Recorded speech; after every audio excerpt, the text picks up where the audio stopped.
Israeli post पर Hezbollah ने बड़ा हमला बोला है। लेबनान सीमा से हिजबुल्लाह का यह हमला आईडीएफ की सैन्य चौकी पर रॉकेट से हमला किया गया है। हिजबुल्लाह ने जारी की है 2 नवंबर की तस्वीरें आपके सामने। हिजबुल्लाह की तरफ से उत्तरी इजराइल पर जो हमला बोला गया इजरायली चौकी पर, वो आपको हम दिखा रहे हैं। या रसूल अल्लाह।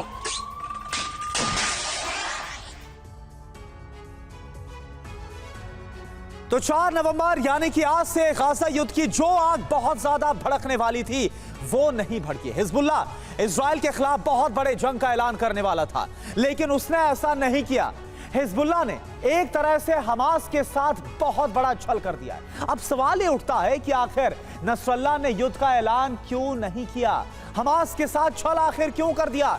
इसका जवाब है अमेरिका का वो बाहुबल जिसने हिजबुल्लाह के गले की फांस बना दिया।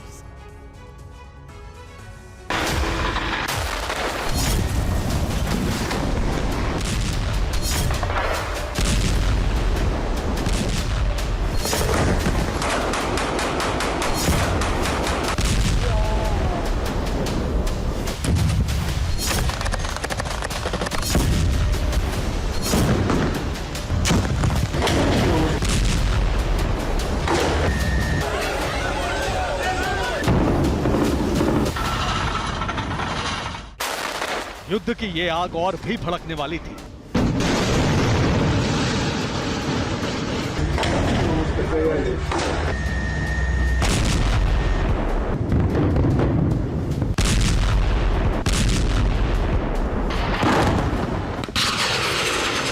इजराइल के खिलाफ दूसरा फ्रंट खुलने वाला था।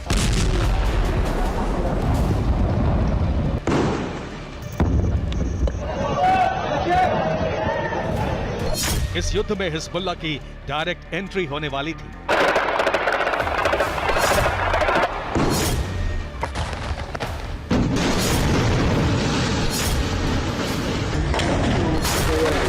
लेबनान की तरफ से हिजबुल्लाह इजराइल पर भीषण हमले शुरू करने वाला था, लेकिन ऐसा हो नहीं सका।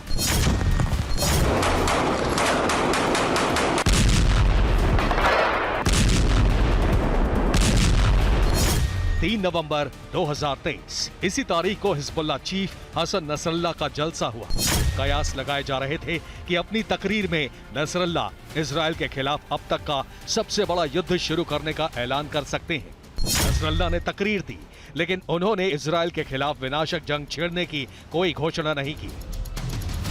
हिजबुल्लाह चीफ ने इजराइल के खिलाफ युद्ध में हमास को समर्थन तो दिया, लेकिन युद्ध का ऐलान नहीं किया।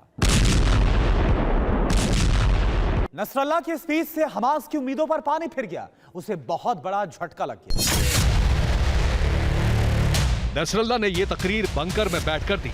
बैरूत में हजारों लोग नसरल्लाह को सुनने के लिए इकट्ठा हुए थे, लेकिन हिजबुल्लाह चीफ भीड़ के सामने स्टेज पर नहीं आया।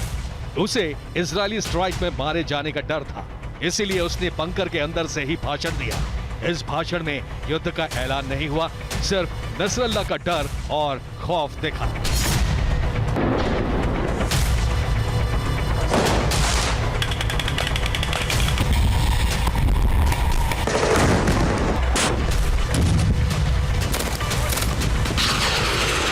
सवाल यही है कि आखिर हिजबुल्लाह ने इजराइल के खिलाफ वो जंग छेड़ने का ऐलान क्यों नहीं किया जिसे लेकर मिडिल ईस्ट और अरब देशों में शोर था।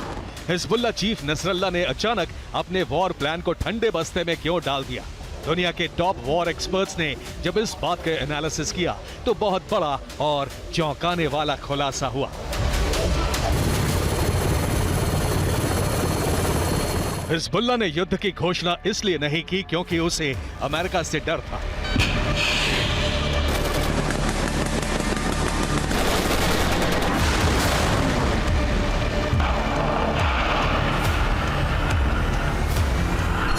लेबनान के पास अमेरिकी नेवी की एक्सरसाइज, मिडिल ईस्ट में अमेरिका की तैनाती और अमेरिका की कूटनीति, यही वो 3 वजह हैं जिसने हिजबुल्लाह चीफ हसन नसरल्लाह को युद्ध से अपने कदम पीछे खींचने को मजबूर कर दिया।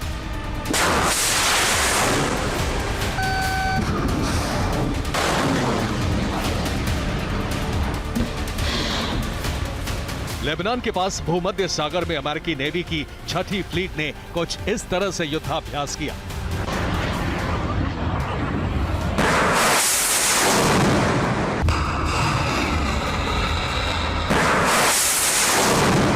लेबनान के पास ही भूमध्य सागर में अमेरिकी नेवी ने 3 दिनों तक हमले की प्रैक्टिस की। जिस वक्त गाजा में भीषण युद्ध छिड़ा था, जिस वक्त लेबनान फ्रंट खुलने का खतरा मंडरा रहा था, उसी वक्त अमेरिकी नेवी वॉर एक्सरसाइज कर रही थी।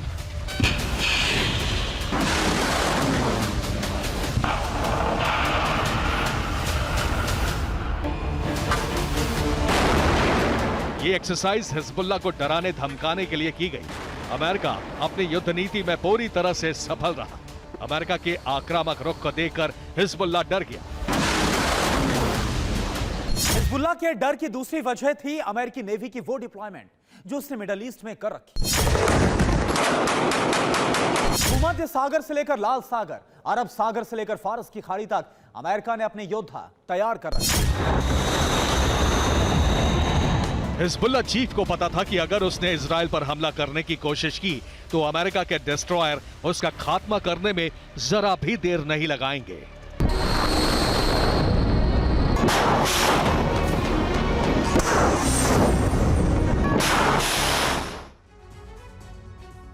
जी हां, अमेरिका ने मिडिल ईस्ट और अरब में बहुत बड़ी तैनाती कर रखी है। भूमध्य सागर में अमेरिका के 2 aircraft carrier, 5 destroyer, 2 missile cruiser और 12,000 नौसैनिक वॉर रेडी हैं। अमेरिका की सी फ्लीट ने 3 दिनों तक युद्धाभ्यास भी किया। भूमध्य सागर में अमेरिका ने यह तैनाती तुर्की, लेबनान, सीरिया, तुर्की, जॉर्डन और इराक के लिए कर रखी है। अगर लेबनान बॉर्डर से हिजबुल्लाह इजराइल पर हमला करता है तो अमेरिकी नौसेना यहीं से भीषण प्रहार करती। इतना ही नहीं, लाल सागर में भी अमेरिका ने बहुत बड़ा डिप्लॉयमेंट कर रखा है। लाल सागर में 1 एयरक्राफ्ट कैरियर, 3 डिस्ट्रॉयर, 3 वॉरशिप्स और 4,000 सैनिक हमले के लिए रेडी है। अमेरिका ने यह तैनाती यमन, ओमान, सऊदी अरब, यूएई और कुवैत जैसे देशों को हद में रखने के लिए कर रखी है। अरब सागर और फारस की खाड़ी में अमेरिकी नेवी की 5वीं फ्लीट तैनात है। यह फ्लीट अदन की खाड़ी और ओमान की खाड़ी को भी कवर करती है। अमेरिका की इस फ्लीट में 2 एयरक्राफ्ट कैरियर है, 3 डिस्ट्रॉयर, 20 वॉरशिप, 103 एयरक्राफ्ट और 20,000 सैनिक हैं। यह तैनाती Iran, Yemen, Oman, UAE, Kuwait और इराक जैसे देशों को काबू में रखने के लिए की गई है। मतलब साफ है कि अमेरिकी नेवी ने पूरे मिडिल ईस्ट और अरब देशों को चारों तरफ से घेर रखा है। यह घेराबंदी समंदर के जरिए की गई है और यही वजह है कि अरब देश एक साथ मिलकर इजराइल पर हमला करने की हिम्मत नहीं कर पा रहे हैं। हिजबुल्लाह के डर की वजह भी समंदर में अमेरिका की यही तैयारी है।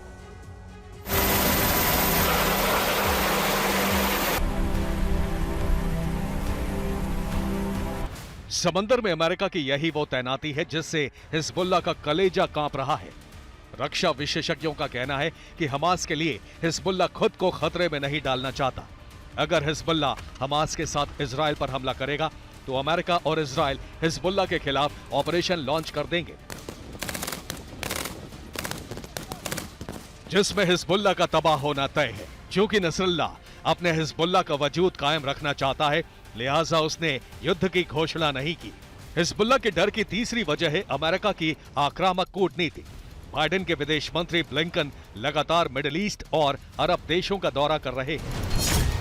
जॉर्डन में एंटनी ब्लिंकन ने जॉर्डन, मिस्र, सऊदी अरब, संयुक्त अरब अमीरात और कतर के विदेश मंत्रियों से मुलाकात की। यानी ब्लिंकन ने 5 अरब देशों के विदेश मंत्रियों से युद्ध को लेकर मुलाकात और बात की।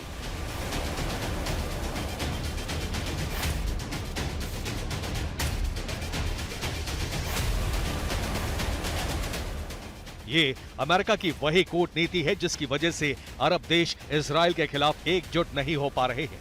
नसरुल्लाह के डर की ये भी एक वजह है। हिजबुल्लाह ने अपने कदम पीछे खींच लिए हैं। ये हमास और गाजा के लिए बहुत विनाशक साबित होने वाला है। हमास पर इजराइल का बारूदी एक्शन अब और तेज होगा। Bureau report, TV9 Bharatvarsh.